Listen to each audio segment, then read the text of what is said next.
Shalom anak-anak ibu yang terkasih, senang sekali ibu bisa berjumpa lagi dengan kalian. Ibu harap kalian dalam keadaan yang sehat, dalam keadaan yang bersemangat, dan penuh dengan sukacita. Kita bertemu lagi dalam mata pelajaran pendidikan agama Kristen dan budi pekerti untuk kelas 9 di semester 1. Dan sebelum memulai pelajaran, seperti biasa ibu mengingatkan kalian untuk mempersiapkan Alkitab, buku catatan, dan alat tulis. Mari kita berdoa dulu sebelum kita mulai bahasan materi kita untuk minggu ini.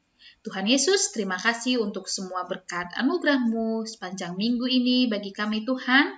Kami bersyukur bisa berjumpa lagi di minggu yang baru ini dan kami mohon Tuhan menolong kami dalam pelajaran kami saat ini Tuhan. Kiranya Engkau yang menuntun, mengajari, dan memampukan kami untuk kami boleh mengerti dan memahami dan setiap penjelasan dari materi pembelajaran hari ini. Kami serahkan waktu belajar kami ini ke dalam tangan-Mu Tuhan, di dalam nama Tuhan Yesus. Haleluya. Amin. Baiklah anak-anak ibu, hari ini kita akan masuk ke pelajaran yang baru, yaitu perjalanan misi. Bahan Alkitab untuk materi kita minggu ini diambil dari Kejadian 11 ayat 1-9, Kejadian 12 ayat 1-3, dan Kisah Para Rasul 9.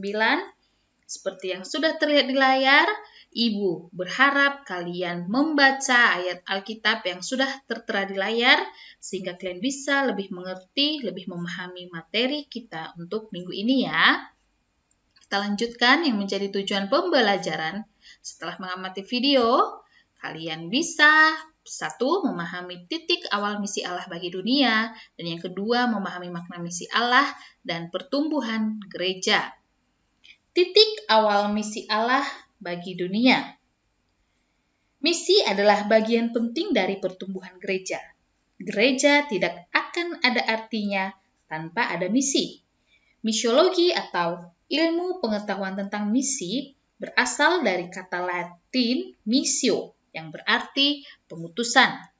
Dalam bahasa Inggris, kata mission berarti karya Allah.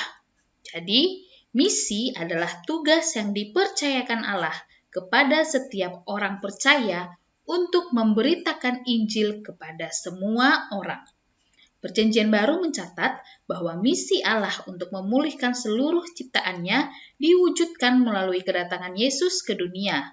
Allah sudah merencanakan semua itu dengan sangat matang. Misi Allah dimulai dari Yesus dan ditunjukkan melalui seluruh pelayanan Yesus tahap demi tahap.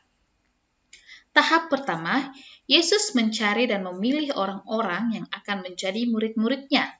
Dalam Matius 4 ayat 18-19 menceritakan, dan ketika Yesus sedang berjalan menyusur Danau Galilea, ia melihat 2 orang bersaudara, yaitu Simon yang disebut Petrus dan Andreas saudaranya.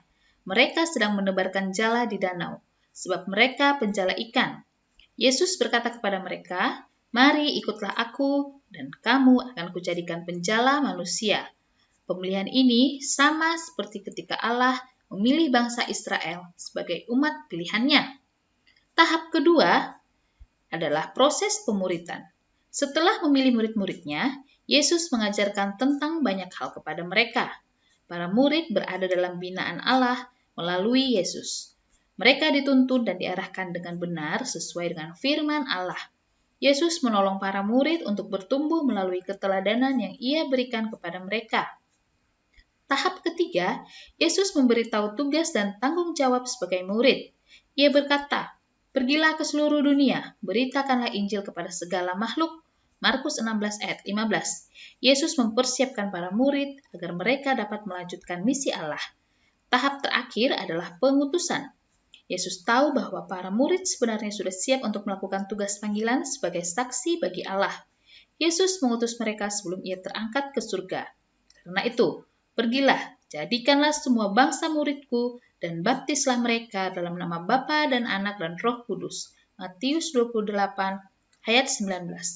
Dengan demikian, tugas memberitakan karya Allah dialihkan ke tangan para muridnya. Injil bagi semua orang. Kita masuk ke pokok bahasan Injil bagi semua orang. Seperti yang telah dibahas di bab 1, Pentakosta menjadi awal pekabaran Injil bagi para murid Yesus. Pada awalnya, pekabaran Injil yang dilakukan oleh para murid Yesus masih di dalam lingkup terbatas. Artinya, mereka masih memahami bahwa misi pekabaran Injil hanya ditujukan kepada orang-orang Yahudi. Namun Allah mengubah pola pikir Petrus bahwa pekabaran Injil bukan hanya untuk bangsa Yahudi, melainkan untuk seluruh umat manusia. Kira-kira pukul 12:30 hari naiklah Petrus ke atas rumah untuk berdoa. Ia merasa lapar dan ingin makan, tetapi sementara makanan disediakan, tiba-tiba rohnya diliputi kuasa ilahi. Tampak olehnya langit terbuka dan turunlah suatu benda terbentuk dari kain lebar yang bergantung pada keempat sudutnya yang diturunkan ke tanah. Di dalamnya terdapat pelbagai jenis binatang berkaki empat, binatang menjalar, dan burung. Kedengaranlah olehnya suatu suara yang berkata, "Bangunlah, hai Petrus, sembelihlah dan makanlah." Lalu mulailah Petrus berbicara, katanya, "Sesungguhnya aku tidak mengerti bahwa Allah tidak membedakan orang." Kisah Para Rasul 10 ayat 9-34. Kemudian Petrus mengunjungi Cornelius, seorang perwira pasukan Italia, dan memberitakan Injil kepadanya, sanak saudaranya, dan para sahabatnya. Tindakan Petrus mendapat reaksi keras dari teman-temannya dan lingkungan sekitarnya. Dalam Kisah Para Rasul 11 ayat 1-3 dikatakan, rasul-rasul dan saudara-saudara di Yudea mendengar bahwa bangsa-bangsa lain juga menerima firman Allah. Ketika Petrus tiba di Yerusalem, orang-orang dari golongan yang bersunat berselisih pendapat dengan dia. Kata mereka, "Engkau telah masuk ke rumah orang-orang yang tidak bersunat dan makan bersama-sama dengan mereka." Maka Petrus menjelaskan kepada mereka tentang penglihatannya dan percakapannya dengan Allah. Mendengar itu, sikap mereka pun berubah. Allah membuka wawasan pemikiran para murid dalam melaksanakan panggilannya sebagai saksi Kristus. Kisah Para Rasul 11 ayat 18 menuliskan, ketika mereka mendengar hal itu, mereka menjadi tenang lalu memuliakan Allah. Katanya, jadi kepada bangsa-bangsa lain juga Allah mengaruniakan pertobatan yang memimpin kepada hidup. Sejak itu, pekabaran Injil makin meluas dan menjangkau banyak orang dari segala bangsa. Filipus memberitakan Injil kepada sida-sida dari Ethiopia. Paulus dan Barnabas melakukan pekabaran Injil hingga ke Asia Kecil. Misi Allah dan pertumbuhan gereja. Misi pekabaran Injil berkembang sangat pesat. Misi Rasul Paulus sendiri menjangkau banyak tempat dan berbagai bangsa. Ia melakukan perjalanan misinya hingga 3 kali. Perjalanan misi pertama Rasul Paulus menjangkau Antioquia, Syria, Luki, Siprus, dan lain-lain. Kamu bisa baca di Kisah Para Rasul 13 ayat 1 dan 14-28. Paulus melakukan perjalanan misi keduanya bersama Silas.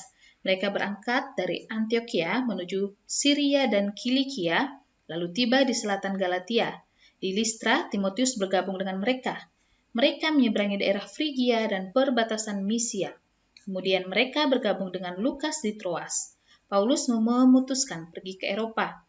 Di Makedonia, ia mendirikan komunitas Kristen pertama Eropa, yaitu Jemaat Filipi, Tesalonika, Berea, Athena, dan Korintus. Di Korintus, Paulus tinggal selama 1,5 tahun dan di rumah sepasang suami istri bernama Aquila dan Priscilla. Kisah 18 ayat 11.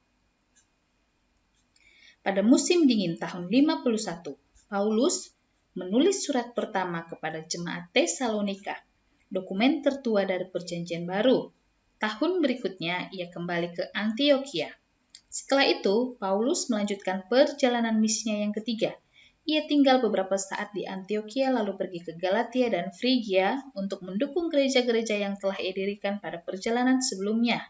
Kemudian ia mengelilingi wilayah barat, Britania, dan tiba di Efesus melalui jalan darat. Di Efesus, ia menulis surat pertamanya kepada orang-orang Korintus. Setelah 3 tahun di Efesus, Paulus mengunjungi Asia Kecil dan Yunani.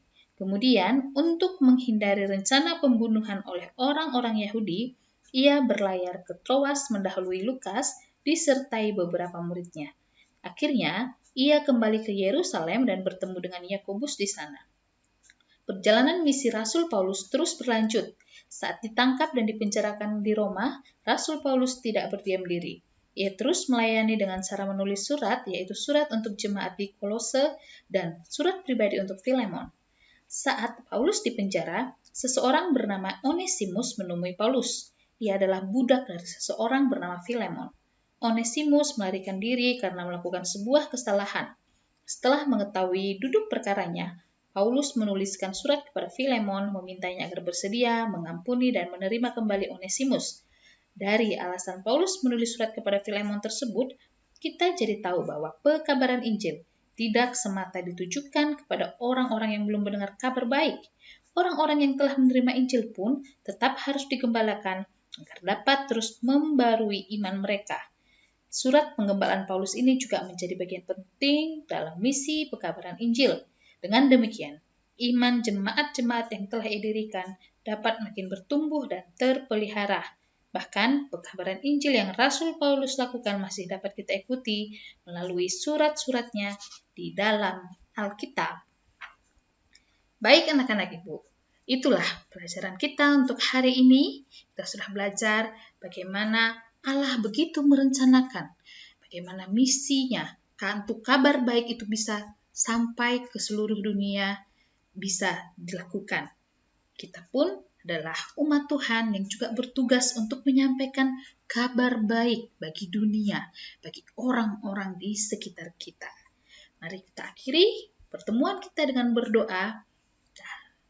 Tuhan Yesus, kami berterima kasih untuk pelajaran kami. Kiranya Tuhan yang menolong kami untuk menjadi alat Tuhan menyampaikan Injil, supaya misimu Tuhan untuk kabar baik itu terdengar ke seluruh dunia bisa terjadi.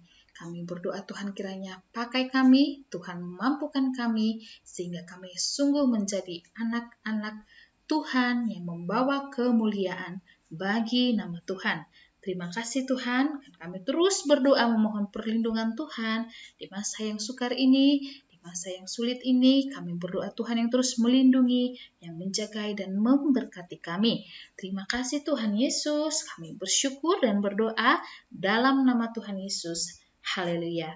Amin. Okelah anak-anak Ibu, sampai berjumpa lagi minggu depan. Tuhan Yesus memberkati.